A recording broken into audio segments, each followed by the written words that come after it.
White liberals and white conservatives are the same people. They work together to maintain the center of gravity of the system of white supremacy and racism.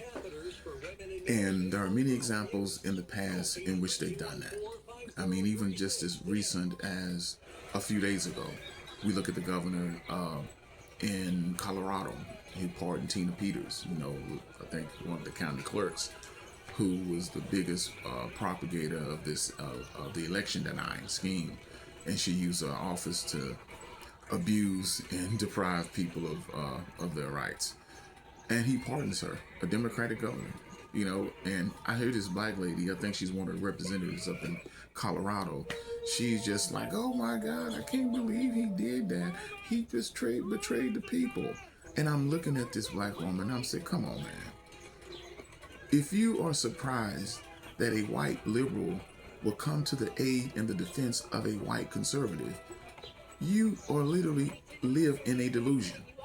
Now, mark my words, I've always told people, white supremacy is maintained by both white liberals and white conservatives. I mean, you can go back and look at the Reconstruction era and the founding of the country and post-Reconstruction, and you could see how they all work together, and so pretty much today, you have the same system. You remember the 2025 shutdown, over the extension of the Obamacare subsidies. Democrats had the momentum. They had the promising outcome. And who stabbed them in the back? You know it. Democrats.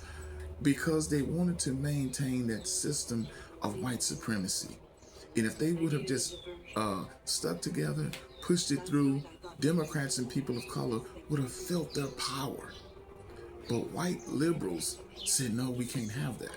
We have to make sure that there is white rule, and it's clearly defined, and everyone knows that white rule.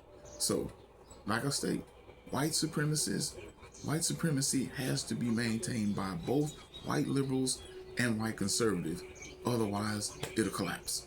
So, even if, like I said, even if Democrats were to gain 60% of the seats in the House and the Senate, white liberals will still gravitate, enough of them will gravitate back toward the Republican conservatives to maintain that power, to make sure that African American people in particular do not gain political power, do not gain socio-economic control of the future, and be able to get real power to effectuate change in this country.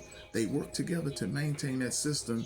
And just like in critical race theory, when Derek Bell stated, no matter how many laws you pass against racism or discrimination, racism will always find its way to wield its ugly head, because that is in the DNA and the base quintessential fabric of American society.